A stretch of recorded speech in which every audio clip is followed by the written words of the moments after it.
lo mejor que ves. Guatevisión, lo mejor que ves. Guatevisión.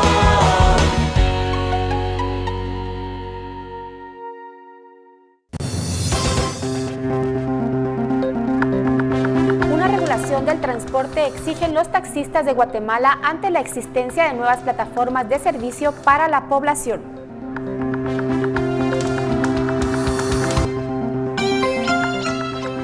Utilizan señales de satélite para mantener la sincronización de los semáforos en la capital.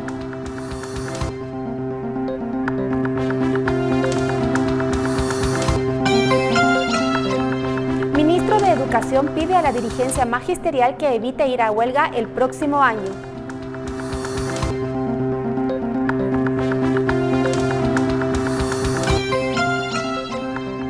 En panorama político, nuestros periodistas abren el debate ante la situación de nuestro país.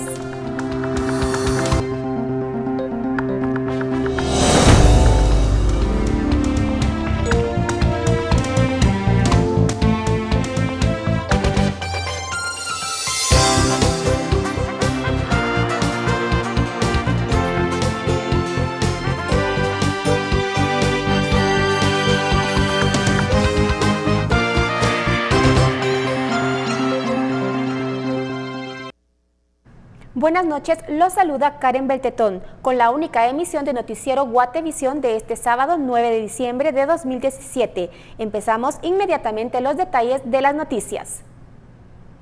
La Asociación de Taxis de Guatemala solicitan al Estado la regulación de todo el transporte de personas de forma remunerada. La Asociación de Taxis solicitó una legislación y reglamentación a nivel nacional. La asociación han recurrido a la municipalidad y al gobierno para contar con su apoyo. Sin embargo, no han tenido una respuesta favorable. Los nuevos modelos de servicio han afectado un 50% monetariamente, ya que la forma de operar no es la misma y prácticamente sacan solo sus costos. Lo que piden es un trato igualatorio, ya que los nuevos modelos de servicio no cumplen con la regulación y lo que desean es legislar de acuerdo a privilegios. Están conscientes que siempre han existido los taxis piratas que operan de la misma forma al nuevo modelo de negocio. Muchos de los pilotos que trabajan para la Asociación de Taxis han despintado sus vehículos y trabajan bajo ese modelo. El taxi estacionario y el rotativo están regulados de la misma manera, pero el nuevo modelo no. Las plataformas nuevas no permiten que los taxis se afilien. Cabe señalar que también solicitan que se aplique la ley en el aspecto de transporte porque han habido modificaciones que iban a ser ejecutadas. Sin embargo, existe desacato. Estamos siendo escuchados, pero queremos socializar el asunto, porque creemos que esta presión, así a nivel de medios, de la cual por eso los hemos convocado a ustedes, nos puede ayudar mucho. Tenemos una cita pendiente en los próximos días con el Procurador de los Derechos Humanos, y de verdad nosotros estamos convencidos que en Guatemala se pueden hacer bien las cosas. Estamos convencidos de que podemos luchar y hacerlo. No queremos pensar en otra situación, ya hemos tenido las experiencias y realmente queremos que el pueblo de Guatemala sepa que nosotros somos respetuosos de la ley, estamos tratando que se cumpla, estamos tratando de caminar en ella y de verdad esperamos que tengamos una respuesta positiva. Por una Guatemala en paz, Karen Beltetón y Daniel Ramírez. La Central de Monitoreo de Cámaras y Radio gira las indicaciones, mide el tiempo de cada acción de los semáforos para liberar el tránsito. La Central de Monitoreo de Cámaras y de Radio gira las indicaciones, mide el tiempo de cada acción de los semáforos para liberar el tránsito. Muchas veces las personas dicen es que llevo cierto tiempo parado acá y ya llenamos media cuadra de este espacio en los vehículos, pero no sabe que en conjunto hay 60 elementos de la PMT liberando todo un bulevar principal, que si se llegara a congestionar ese bulevar, las arterias ya no tendrían salida. Esta modalidad ha sido hasta ahora una de las soluciones para reducir el congestionamiento vial. Cada una de las arterias es monitoreada y se liberan con 20 carriles reversibles. Él tiene un radio que tiene una frecuencia satelital que nos permite a nosotros identificar dónde está él ubicado. Automáticamente los semáforos que se colocan en el color amarillo preventivo es para que los conductores sepan que los agentes son los que se encuentran dirigiendo y recibiendo instrucciones que son monitoreadas desde la central de cámaras. pero sí debe ser importante que los guatemaltecos conozcan y sepan que no se deja a la suerte de la gente monitorear el tráfico. La ciudad es una ciudad activa, es una ciudad pujante, es una ciudad de 3,5 millones de personas, es una ciudad de 1,5 millones de vehículos. Por Ana Guatemala en Paz, Suseli Contreras y Luis Saché. Guatemala cuenta con su primer jet comercial que cubrirá destinos a Flores y Río Dulce. Como etapa inicial, ampliará rutas en el 2018 a Cuba y Centroamérica. Viajar a Petén y Río Dulce en tan solo 25 minutos de vuelo es posible gracias a la incorporación del jet Embraer 145LR, nueva tecnología a la flota de airlines. La compañía ha invertido entre 4 y 5 millones de dólares para capacitar al personal y adquirir la aeronave con capacidad para 50 personas. Opera con 2 motores turbofan Rolls-Royce que permiten alcanzar una velocidad crucero de 980 km por hora y operar a 37,000 pies de altura. La aerolínea ofrece tarifas sin cargos extra ni penalidades. Con este jet que lleva el nombre Piti, TAG Airlines inicia la renovación de su flota, que el próximo año contará con 3 aeronaves de este tipo y abrirá nuevos destinos, entre ellos Managua, sur de México, Cancún, y apuestan por ampliarse hasta Cuba. La meta es hacer rutas de medio alcance, cubrir todo el corredor Maya y Centroamérica. Hace 4 años tomamos nosotros la decisión de globalizar no solo la compañía, sino globalizar a Guatemala. Realmente el trabajo que hacemos nosotros en TAG Airlines como línea aérea en el mundo es llevar el nombre de Guatemala turísticamente. ¿Cuál es nuestra verdadera misión y el objetivo? Es que cada día más turistas vengan a Guatemala a conocer este maravilloso país, ¿sí? Que Guatemala se venda al mundo como un bloque. En 2017, TAG abrió operaciones a las rutas de Belice y Puerto Barrios y logró incrementar un 17% sus operaciones. Por Una Guatemala en Paz, Ligia Herrera, en Cámara Emilio Artiga. A partir de este fin de semana entrará un frente frío y personas que viven en la calle buscan albergues para pasar la noche. El descenso será mayor por la madrugada. Un nuevo frente frío afectará el territorio guatemalteco y se prevé que la temperatura de hoy sábado sea de 11 grados. Ante esta situación climática hay un albergue ubicado en el Gallito Zona 3, el cual tiene capacidad para 50 personas. De acuerdo a la información que nos proporcionó la coordinadora, el horario de atención es a partir de las 6 de la tarde hasta las 6 de la mañana. Se les sirve comida caliente al llegar por la noche y al día siguiente. Cada persona recibe un catre o una frazada o poncho. Además, pueden tomar un baño si así lo desean. Pueden obtener prendas de vestir que personas donan para dormir con ropa limpia. Cuentan con un reglamento y un agente de seguridad por las noches. El viernes por la noche albergaron a 31 personas. El promedio de frentes fríos es de 15 a 18 y los más fuertes se esperan del 25 de diciembre al 7 de enero del próximo año. El viento alcanzará una velocidad de 50 km por hora, por lo que se recomienda estar abrigados adecuadamente. Pues todavía no sabemos, depende cómo esté el clima. El año pasado pues estuvo habilitado del 23 de noviembre, igual como la fecha de hoy, hasta el 12 de marzo se estuvo el año pasado. Hoy no sabemos cómo esté el frío, ¿verdad? Porque si el frío pues está febrero, será febrero y si no también será hasta marzo. Por Una Guatemala en Paz, Karen Beltetón y Daniel Ramírez.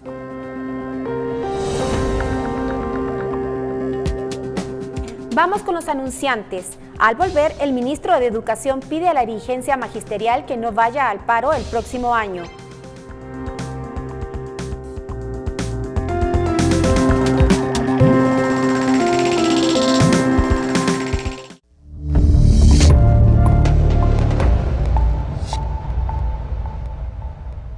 El ministro de Educación, en una reunión con alcaldes de Huehuetenango, pidió a la dirigencia magisterial no hacer huelgas porque estas medidas afectan a los niños.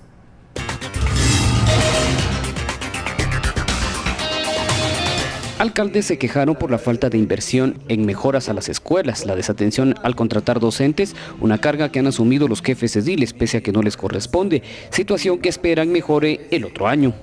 La problemática es de que le están delegando acciones a los municipios cuando es responsabilidad del gobierno central. Con estas nuevas leyes que están generándose por el tema de la transparencia, obligan a los alcaldes a firmar convenios. No es trabajo nuestro estar contratando maestros. Sí, la otra es las escuelas que sinceramente Hay escuelas que ya están muy viejas, ¿verdad? Que ya no están en muy buen estado. El jefe de Educación detalla que no aprobar el presupuesto 2018 tiene un fuerte impacto en esta cartera. Hemos dejado de percibir, según lo que el presupuesto ahora está vigente, el del 2017, más de 900 millones. Eso tiene una repercusión fuerte para todo el país. Uno de los aspectos que se verá seguramente afectado es la contratación de maestros. Al ser consultado sobre las medidas anunciadas por el Magisterio Nacional para enero próximo por el reajuste salarial, así respondió. La presión por medio de la huelga que afecta directamente a los estudiantes no es la mejor presión. Pueden haber otros tipos de presiones que ellos tendrán la oportunidad de evaluar, pero afectando a los niños no podemos llegar a muy lejos. Se conformó una mesa técnica, la cual atenderá desde las mejoras a las escuelas, construcción de polideportivos, contratación de docentes y crear en el ministerio un área de construcción para atender estos temas. Por una Guatemala en paz, con imágenes de Heidi Samayoa, Mike Castillo, Noticiero Guatevisión. Ahora es momento de conocer qué nos tiene preparado Prensa Libre en su edición dominical. Buenas noches, desde la redacción de Prensa Libre queremos compartir con usted un adelanto de nuestra edición dominical. Le presentamos entre nuestros temas de actualidad las 168 horas que compartimos con un investigador especializado en extorsiones.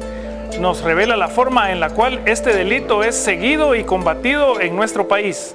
En la sección escenario tenemos una entrevista con el dúo electroacústico de Guatemala, dos talentosas jóvenes que interpretan violines electrónicos. Descubra cómo nació y cómo desarrollan su talento. Asimismo, tenemos un análisis acerca de la situación de Honduras y la forma en la cual esta crisis afecta a toda Centroamérica. Y le invitamos a seguirnos a través de nuestras redes sociales y de nuestra página www.prensalibre.com, donde le incluiremos lo más importante del acontecer nacional e internacional, así como nuestra edición impresa. Buenas noches.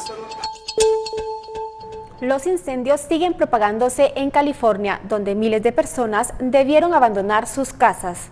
Los incendios forestales se propagan debido a una combinación de viento, vegetación y terreno montañoso. El viento atiza las llamas, afecta la dirección del fuego y transporta partículas ardientes que permiten que las llamas salten rutas o cortafuegos. La vegetación alimenta el fuego. Cuanto más seco esté el bosque, más rápido se extiende el fuego, viajando a hasta 5 km por hora. Cuanto más espeso sea el bosque, más rápido se extiende el fuego, especialmente si el matorral no se despeja regularmente. Una alfombra de hojas secas es el combustible perfecto. En las zonas montañosas, las subidas tienden a acelerar el fuego, mientras que este desacelera al descender. Las áreas de alto riesgo se vigilan todo el día, todos los días. Tan pronto como detectan un incendio, descargan agua mezclada con un retardante de llamas, una sal ignífuga que ayuda a evitar que la vegetación se queme. Si el fuego se expande, los aviones contra incendios van y vienen sobre la zona, apagando las llamas con su carga de 6.000 litros. En el terreno, los bomberos enviados son coordinados por un puesto de mando para asegurarse de que no se lesionen por las toneladas de agua que caen del aire. Hay dos estrategias posibles: la ofensiva, en la que los bomberos se acercan lo más posible al fuego rodeándolo, o la defensiva, en la que los bomberos esperan que el fuego los alcance, mientras protegen áreas vulnerables estableciendo una franja de vehículos que intervienen apagando las llamas. En ciertos casos, en áreas boscosas deshabitadas, los guardabosques pueden encender incendios tácticos bajo la supervisión de los bomberos para crear zonas libres de vegetación que actúan como cortafuegos y privan al incendio de su combustible.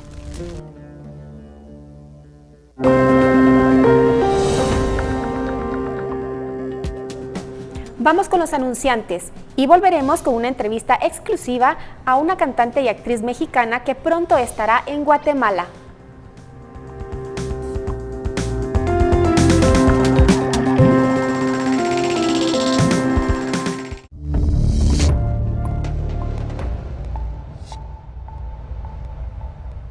Viajamos a México para entrevistar a la cantante y actriz mexicana Edith Márquez sobre su próxima visita a Guatemala.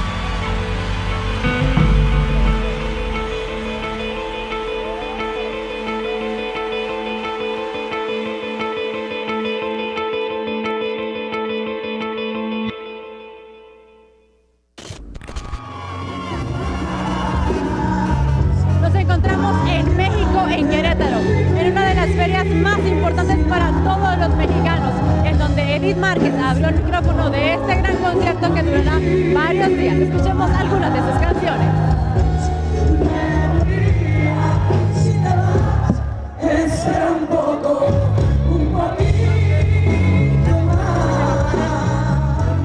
Gracias por aceptar nuestra entrevista. La primera pregunta que tengo para ti es, ¿qué quieres transmitir tú con tus canciones, con tu música? ¿A qué público estás dirigido? Y cuéntame cómo te sientes tú.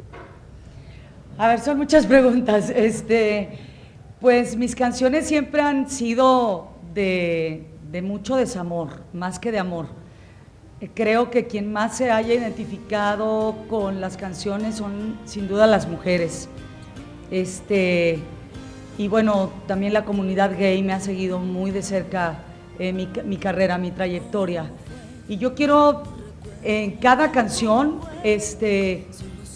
aunque sea de desamor y a mí no me haya pasado, pues poder transmitir y poder hacer que a la gente se le ponga la piel chinita, ¿no? Porque yo creo que no hay cosa más importante que poder transmitir una emoción. De hecho, mis discos anteriores se llamaron Emociones 1 y Emociones 2, porque la vida está llena de eso, ¿no? De emociones. El público, pues ahora sí que es un público amplio, porque de pronto tengo niños que les gusta lo que cante, sin duda porque sus mamás me escuchan, y igual jóvenes que señoras, entonces está muy padre esa extensión de edades. ¿Cuáles son tus expectativas que tienes tú al llegar ahorita a Guatemala el próximo 14 de diciembre? Pues tengo muchas, porque es la primera vez que me presento en Guatemala. La verdad que me acuerdo que hace muchos años, te estoy hablando que fue en el 88, pude ir a Guatemala con Timbiriche, pero nunca he ido como solista, entonces tengo mucha ilusión de poderles cantar. Qué alegre, qué alegre. Después de 30 años de trayectoria, ¿verdad? Felicitaciones. Ahora yo quiero hacer una pregunta a la mujer. Sí, sí. ¿Qué piensas tú sobre el machismo que vivimos en Guatemala, en México, el acoso sexual, el acoso físico, el acoso verbal, ¿verdad? Ya que es un tema que ha estado tomando mucho auge en estos momentos. Dime, ¿qué piensas tú?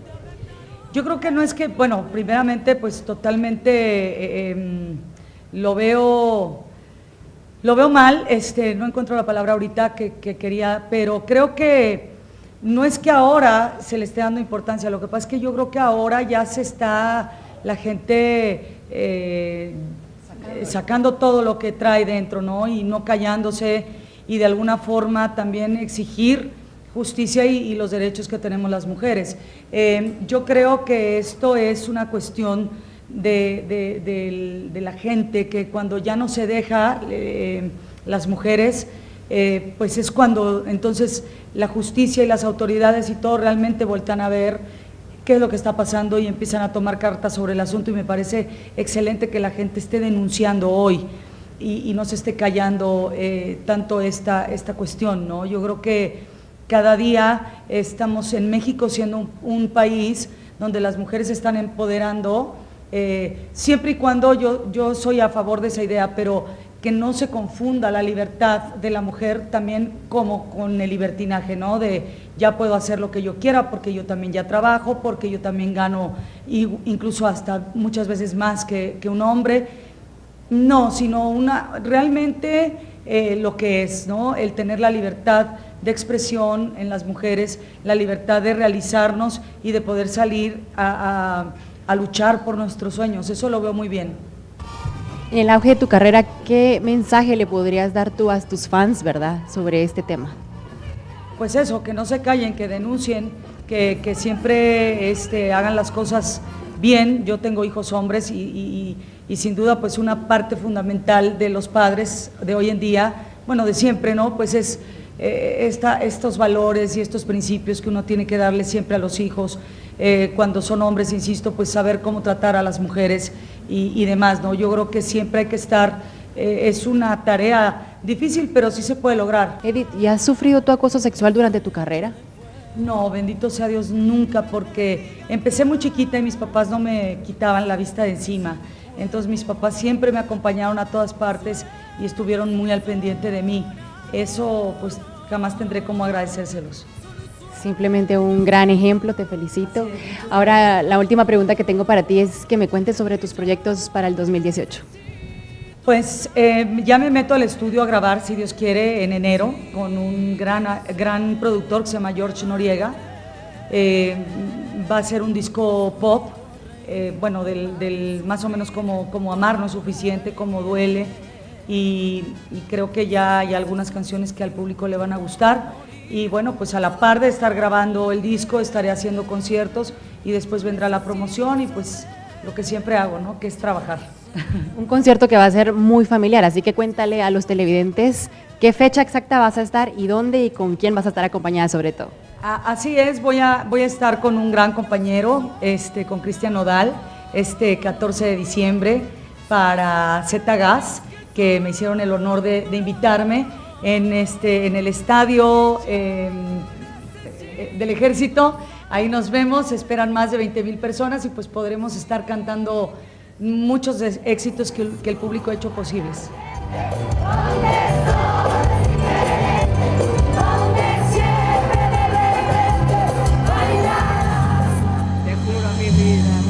Sin duda alguna, Edith Márquez es una mujer con muchísima personalidad y una artista única. Recuerde que Z-Gas premia su lealtad llevándolo al concierto este próximo 14 de diciembre en el Estadio del Ejército. Un concierto que usted no se puede perder.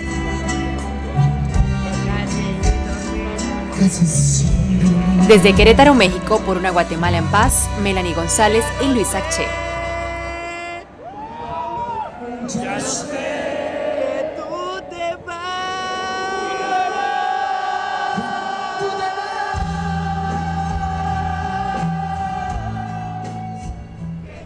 Nuestro psicólogo Arturo Archila tiene una reflexión importante, así que por favor, ponga atención.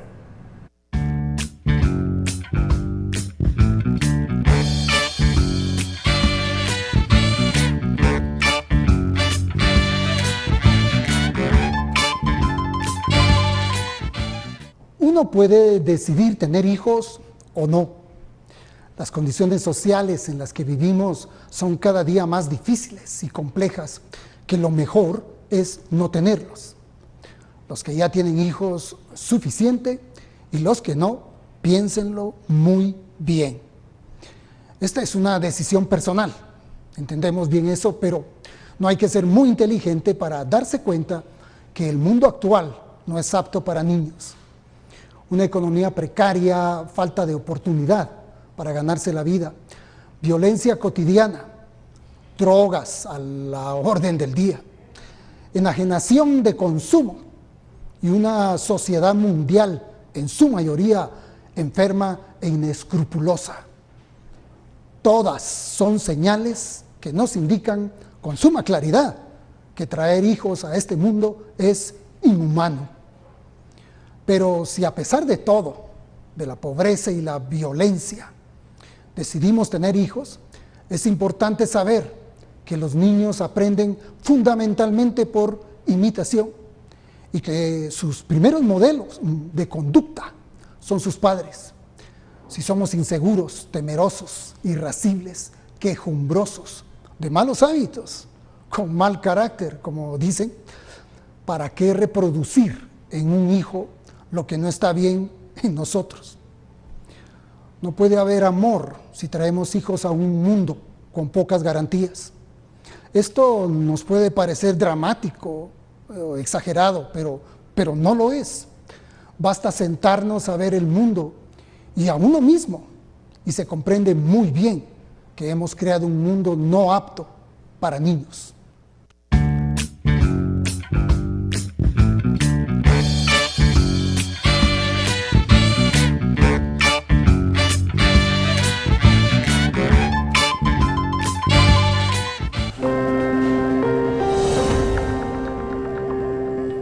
Soy Karen Beltetón y les deseo una feliz noche. Ahora los dejo con nuestros compañeros de la redacción con un programa más de Panorama Político.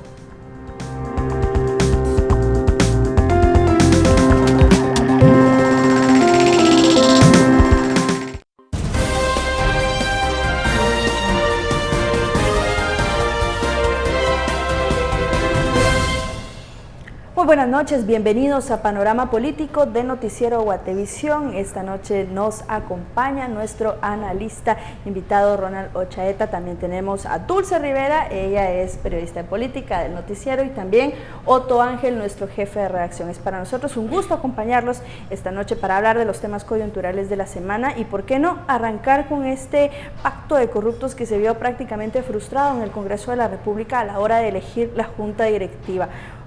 ¿Qué pasó ahí? No alcanzaron las negociaciones, no lo sabemos con cabalidad, pero Dulce Rivera nos podrá poner en contexto esto y ya luego entramos a platicar qué sucedió en esta semana en el Congreso.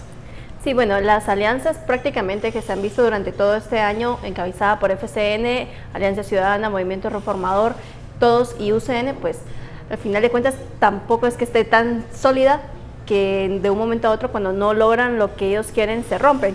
Y es que pasó desde el tema del presupuesto, cuando todo se bajó del barco al asegurar que no querían hacer los cambios, pero realmente lo que había detrás era que no le habían dado el puesto que querían en la Junta Directiva a todos.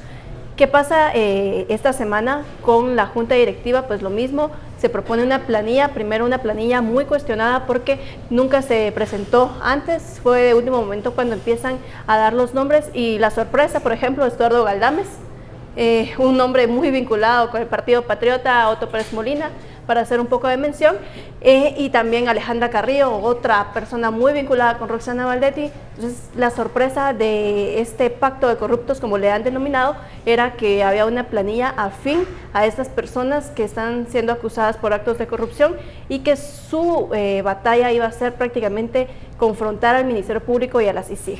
No logran los votos precisamente por la división que hay dentro de las bancadas. No todos los de FCN ni todos los del Movimiento Reformador votaron por esta planilla, y prácticamente les hicieron falta 15 votos para poder consolidar y también llevar a alguien a la presidencia que no lo hemos visto con mucha actividad en el hemiciclo, más que una defensa hacia Luis Rabé, que es el caso de Francisco Tambriz, y que la excusa, o decir, bueno, perdí por racismo, creo que fue la excusa más barata que pudo encontrar, y no aceptar la derrota por la falta de transparencia cuando llevaron la planilla. Bueno, a ver, estamos quizá ante una de las bancadas oficiales más débiles o menos coordinadas o más torpes, no sé cómo llamarle o qué calificativo darle, Ron.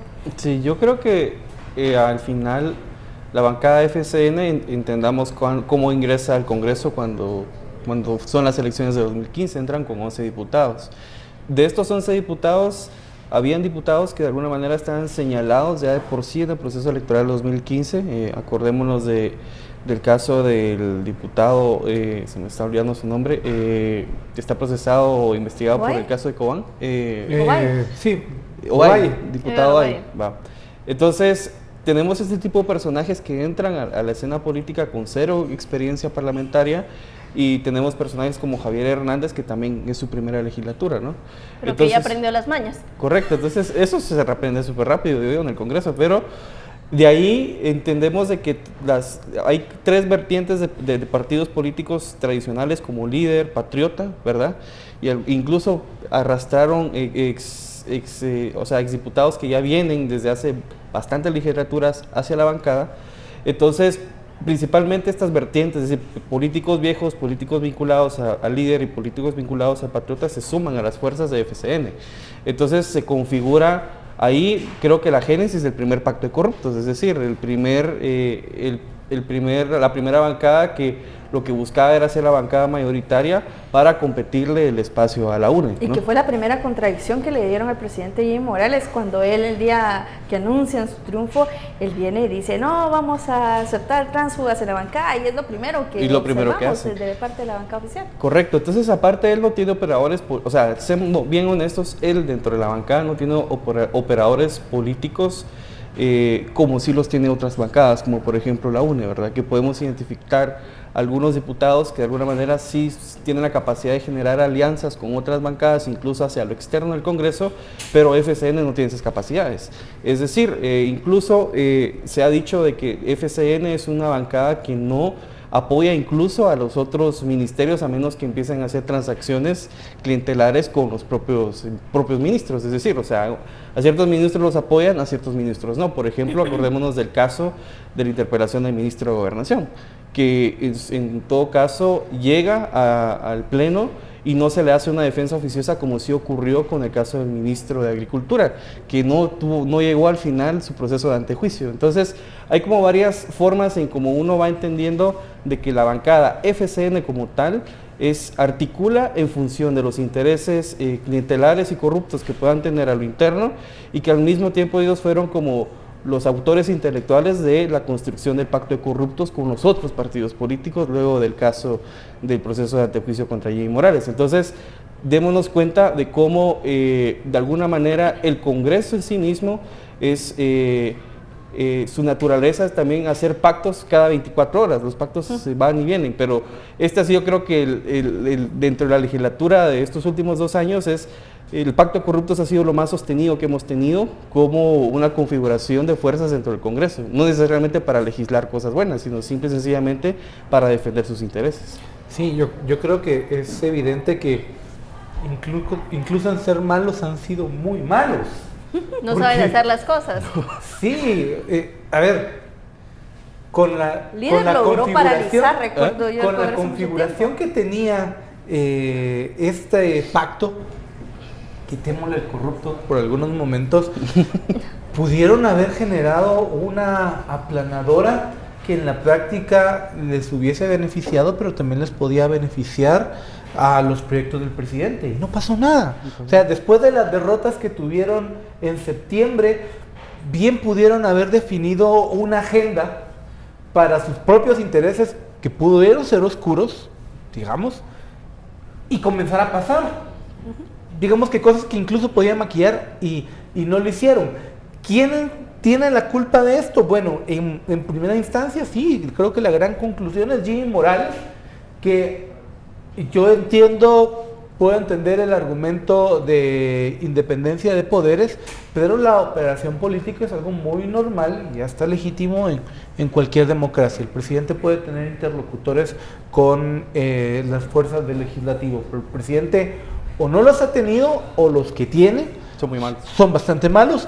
Entiendo que el señor Estrada Zaparroli era uno de ellos, que creo que logró un poco más cuando Mario Taracena era presidente del Congreso porque les unía allí una amistad, pero yo no veo por dónde vaya a caminar este Congreso en el mediano plazo.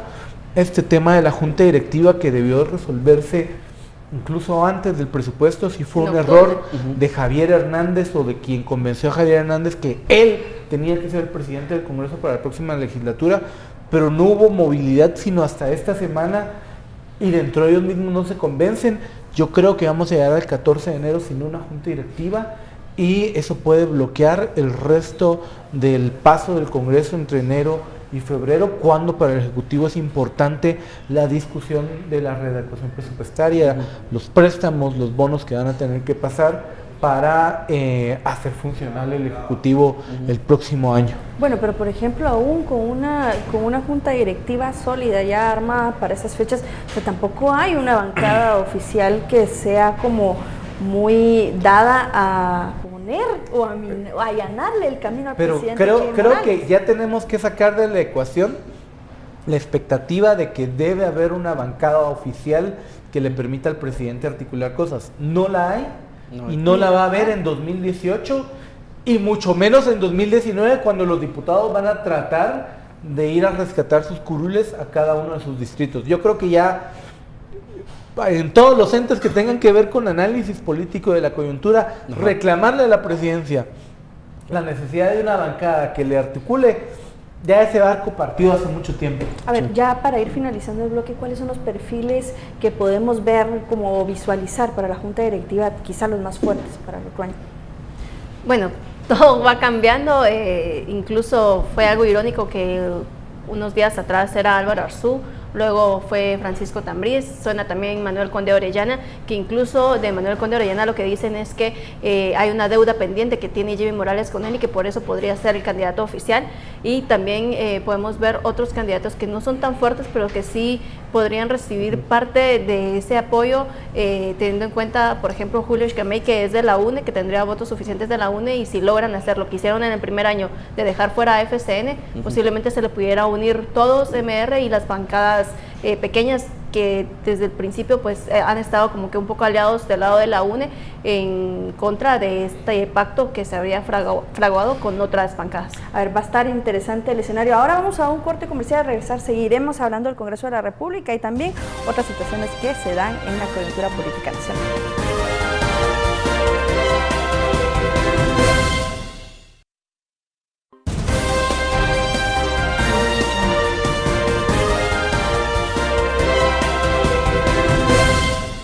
Gracias por seguir con nosotros. Acá en Panorama Político hablábamos sobre el Congreso y los escenarios que se vislumbran para la elección de la Junta Directiva. Pero a ver, el otro año es un año sumamente importante. Estamos hablando ya de un año preelectoral bastante diferente a los otros que hemos visto. A estas alturas ya estaríamos inundados de campaña anticipada de parte de los partidos políticos. ¿Cómo va a influir esto? Si quieren, empecemos con Ron. Sí, yo creo que hay varios incentivos que se decantan. Yo creo que uno es el tema de la elección de Contralor y la elección de Fiscal General, que van a ser dos picos coyunturales anticipados. El otro es de que también, acordémonos que las reformas a la ley orgánica del organismo legislativo de alguna manera bloqueó estos últimos años la idea de la idea del transfugismo político, porque lo que se hacía anteriormente a las reformas a la ley era que si no se conseguían votos para junta directiva, se transaba con los partidos políticos, entonces las bancadas mayoritarias fluían y cambiaban su cantidad de diputados con tal de tener pactos y acuerdos dentro del Congreso. Entonces el otro año también se da esa ventana de oportunidad de que la ley orgánica quita esa camisa de fuerza y al mismo tiempo los partidos políticos pueden incorporar a otros miembros de otras bancadas para generar más peso dentro del Congreso. Entonces, y aparte el mismo hecho de que muchos de estos diputados están seguramente muy frustrados porque no lograron el objetivo con el tema del presupuesto, lo que hace que de alguna manera la renta clientelar que puedan obtener de contratos públicos, ya sea para sus financistas o otros mecanismos clientelares que tengan, no va a ser tan efectivo para empezar a construir su andamiaje para repetir sus curules e ir a disputarse, tener suficiente plata para poder ir a disputar su campaña a sus distritos. Entonces, lo que tenemos es eso, tenemos varios cambios en los incentivos que tienen los diputados y al mismo tiempo entendamos de que estamos en una coyuntura de país crítica, en el sentido de que, por ejemplo, vemos a un presidente que tiene un barco pero no tiene capitán, ¿verdad? O sea, él va ahí sin saber hacia dónde va. Tenemos a una bancada oficial que es incapaz de generar acuerdos dentro del Congreso y que también al mismo tiempo la ciudadanía aborrece el pacto de corruptos. O sea, de alguna manera eso en el imaginario de los políticos como tal va a ser muy interesante en el próximo año electoral. Y algo sobre todo que creo que es muy curioso es de que al mismo tiempo se empieza ya se siente de alguna manera el ambiente preelectoral y hay mucha expectativa también en que surjan nuevas organizaciones políticas que de alguna manera presenten otro tipo de propuestas y eso obviamente también pone en entredicho que la competencia política se va a poner más interesante. Nuevas organizaciones que tienen cuesta arriba eso de poder participar en las próximas elecciones. Que como también. Culturalmente estábamos acostumbrados a que la campaña comenzara 3 años antes o 4 ya con Patriota y luego con Líder, sí percibo yo como algún nivel de desesperación por querer ver a alguien que figure ya como sustituto de Jimmy Morales. Y no es raro que uno se tope en la calle dudas casi a nivel de urgencia de preguntarnos, ¿y ahora quién? Ajá. Yo creo que todos nos hemos topado en la calle con eso. Creo que es sano que no estemos metidos en la campaña, pero sí creo que en nuestro ADN está eso de querer esperar ya liderazgos y organizaciones. Creo que una de las grandes dudas es qué va a pasar con la plaza después de 2015, 4 años después. Yo no sé si ese es un sentir generalizado en la clase política, pero por lo menos en alguna parte de la izquierda que anhelaba ver un partido que se conformase como Podemos en España o como el Frente Amplio chileno, que surgieran de la exigencia de muchos jóvenes que participaron en 2015 y todavía los vimos en 2017 manifestando. Creo que creo que esas grandes dudas van a marcar el 2018. Yo lo que esperaría es que sean nuevas ideas, quizá nuevos rostros o al menos nuevas ideas y nuevos planes los que logren capitalizar toda esta incertidumbre y no sea la vieja política que como siempre con tantas mañas detrás ya sabe cómo ganarse al final esa confianza de la gente. Yo lamento decir que el próximo presidente de Guatemala está dentro de quienes ya conocemos. Yo creo que el panorama al final lo que se ha visto cada año es un reciclaje de candidatos que ya no participan por los mismos partidos políticos, pero que son los mismos rostros. Por ejemplo, Suri Ríos, Alejandro Yamatei, o sea, son dos personas que tienen varias participaciones y que han buscado llegar a la presidencia. Entonces, sí, ojalá y se abran nuevos espacios y que la ciudadanía también pueda informarse, saber quiénes son sus candidatos e identificar bien a esos diputados que en este año pues los decepcionaron tanto para no darles una vez más ese voto.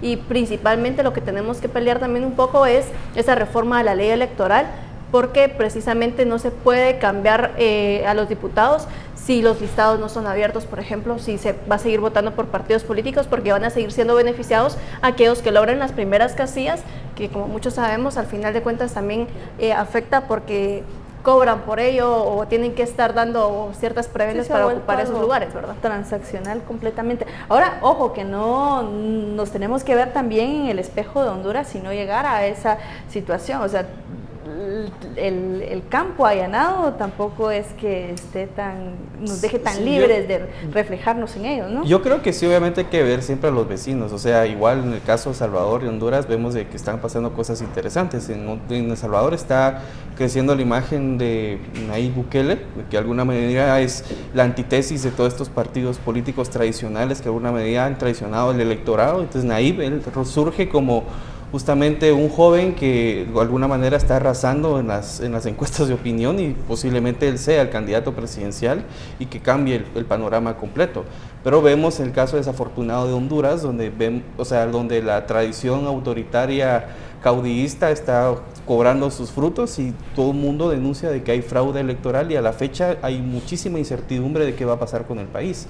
Y nosotros, obviamente, inauguramos también parte de ese proceso de reconfiguraciones del pensar político en la región con la elección de Jimmy Morales. O sea, porque al final, quiera o no, es producto también de ese problema anacrónico que hay en el sistema de partidos políticos, de que no están produciendo los liderazgos que deberían de producir, no hay contenido político, no hay programas, no hay dirección, no hay conducción política.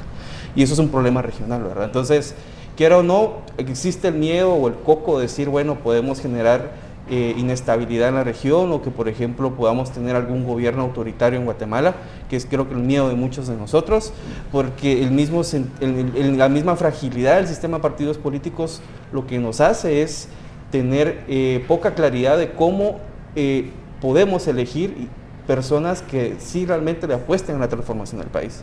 Entonces ahí creo que a suerte de nosotros tenemos que reflexionar qué está pasando en Guatemala y qué está pasando en la región. Bueno, ahora imagínense tener otros 4 años a Jimmy Morales y al Congreso actual y todo sería... Pero a diferencia de muchos, yo sí creo que pueden haber peores. Pueden haber peores, sí. Pueden haber peores.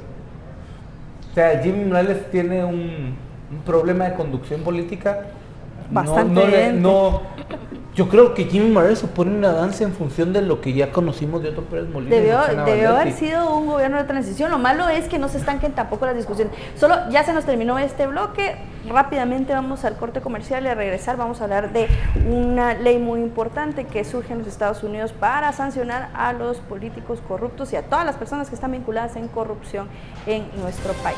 Veamos de qué se trata más adelante.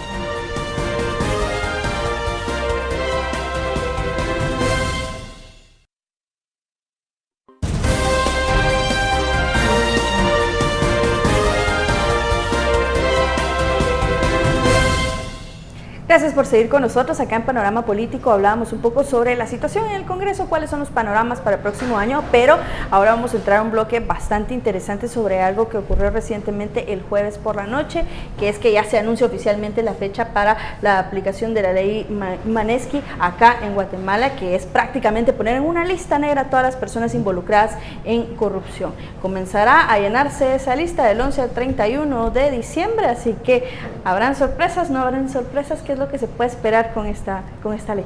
Yo sí creo que deberíamos de calentar nuestros poporopos y empezar a ver qué va a pasar. A ver cuántos caen. ¿Qué implicaciones tiene?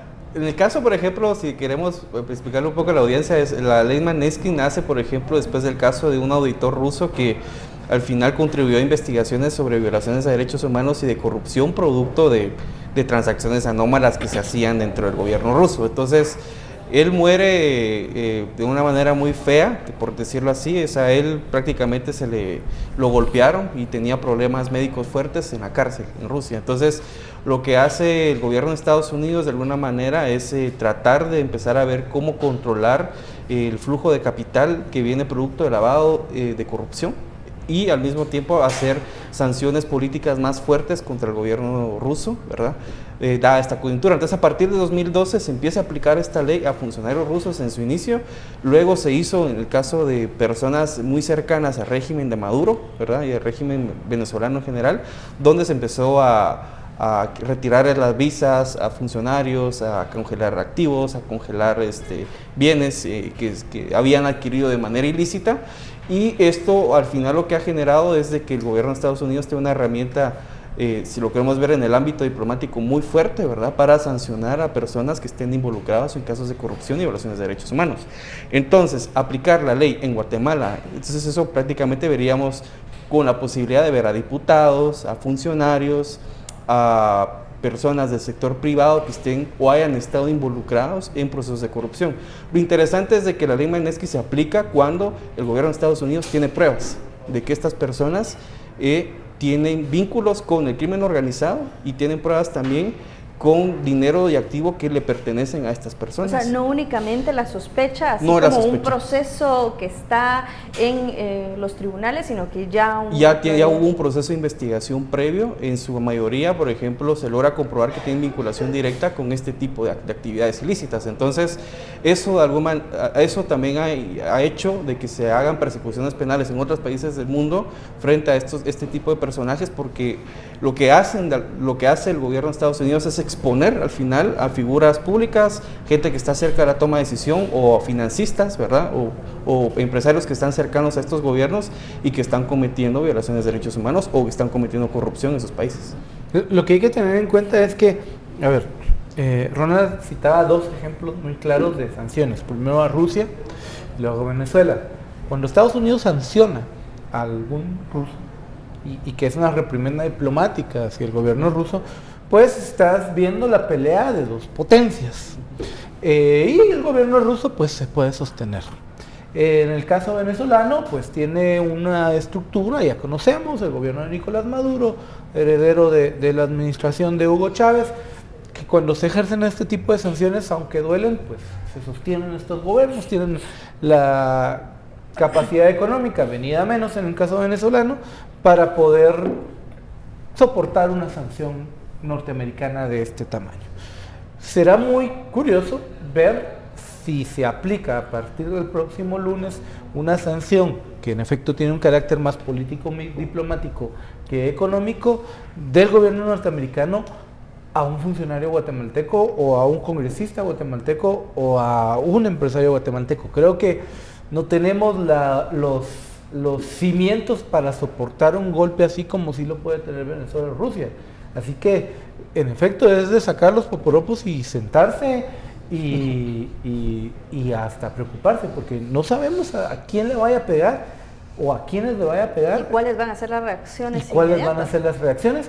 Porque le acompaña, y sí corregime, Ronald, incluso el congelamiento de bienes de algunas personas. Sí, eso creo que sería lo más afectado para ellos. Y que no te extrañe que este fin de semana estén retirando ya o cambiando. Pero, a ver, de verdad los diputados, si fuese el caso que fueran diputados guatemaltecos, el grueso de diputados que sabemos que están metidos en corrupción tendrá fondos desde guardados luego en Estados Unidos, en las islas, en Islas Caimán, yo no los veo tan mira, sofisticados para ejemplo, llegar a esos niveles. Ya, pero imagínate cuántos también prófugos han estado o están en Estados Unidos. Yo sí le creo a Roxana ese nivel de sofisticación. Sí. ¿Y crees que los diputados no? Pero no veo al grueso de diputados mandaron sus capitales a las Islas Vírgenes. Ay, pero hay quienes sí, por ejemplo, Felipe Parejo no es que esté diciendo que esté en Que los algún tenga, caso o sí. que algo así, pero por ejemplo es alguien que viaja constantemente a Estados Unidos, o sea, puedes decir que también Y que tenga son hombres de cierta negocios, capital. de familias de negocios por Desde años, luego. o sea, que no son millonarios. Pero por ejemplo, a de- un Jaime de Regalado curul. que se dedica a la ganadería, que le quiten la visa nada más, creo que pues no le va a afectar tanto como perder bienes a alguien más que sí Salvo los que tenga en sus Estados empresas Unidos. exporten Y a Estados además, Unidos. el simple hecho de que te coloquen en una lista negra y que te digan, estás acá por Esa corrupto, evidencia por tus creo vínculos con la que debe corrupción. ser importante, porque entonces ahí te das cuenta de que no es un simple señalamiento, sino que, como decía Ronald, hay pruebas, entonces tienes que decir, bueno, ojo con estas personas, y si es funcionarios tienen que dar una explicación porque están en el ejercicio público, y más aún diputados que han sido electos. Entonces sí sería Yo creo que va a ser dramático quizá, ver creo, esa lista. Creo que va a ser quizá más que ver diputados, va a ser más interesante ver si en esa lista vamos a encontrar empresarios, si en esa lista vamos a encontrar funcionarios de otro nivel, candidatos presidenciales, o sea, lo que pueda venir, creo que justo está, Y queda llega en buen momento. Justa esa frase de Ronald de sacar los poporopos, sentarnos a ver y bueno, hacer notas sin duda. No, pero yo sí creo que parte del temor o el por qué es tan importante esta ley es de que de alguna manera sí visibiliza la corrupción de las empresas hacia los propios políticos. Sí, seguramente muchos políticos no tienen las habilidades para entender cómo manejarse financieramente a nivel internacional, como sí lo puede tener, por ejemplo, un empresario que es contratista del Estado y que de alguna manera... Veamos los casos que ha destapado CICIG y MP, o sea, son casos donde, por ejemplo, se crean empresas de cartón que depositan los sobornos y las coimas en paraísos fiscales. Entonces, eso es lo que posiblemente encontremos, de que, por ejemplo, exista una relación corrupta entre empresarios y políticos y también funcionarios que estén de alguna manera implicados en estos casos, ¿verdad? Entonces yo creo que sí nos podemos tener bastantes sorpresas la próxima semana. Bueno, y también va a ser muy interesante cuál va a ser la reacción de las autoridades en cuanto a Y investigar esos no hay que perderle la pista a una declaración de esta semana del embajador Luis Arriaga, que palabras más, palabras menos, esencialmente dice, hablando de la elección de junta directiva, la elección de junta directiva en el Congreso nos va a demostrar si los diputados están a favor o en contra de la corrupción. Sí, pero muy directas. Sí. Y entonces también eso ayuda a descartar el argumento, y fue una de las cosas que marcó la semana también, de que este era un complot de Todd Robinson, que era un admirador de Hillary Clinton y que quería convertir a Guatemala en Venezuela, y ahora lo vemos en Venezuela. No sabemos si va a convertir Todd Robinson a Venezuela en Guatemala. ¿Y quién pierde más en esa transacción? Bueno, desde ya muchísimas gracias, Muchas Ronald, gracias por a habernos ustedes. acompañado en esta mesa. Dulce, Otto, muchísimas gracias por estar como siempre. A usted muchísimas gracias por vernos. La otra semana está bastante intensa, al menos en previsiones noticiosas, así que por favor esté pendiente de Guatevisión para estar bien informado. Le recuerdo, mañana domingo está nuestro director Haroldo Sánchez con la emisión dominical, con muchos reportajes y mucha información bastante interesante. Nos vemos el próximo sábado.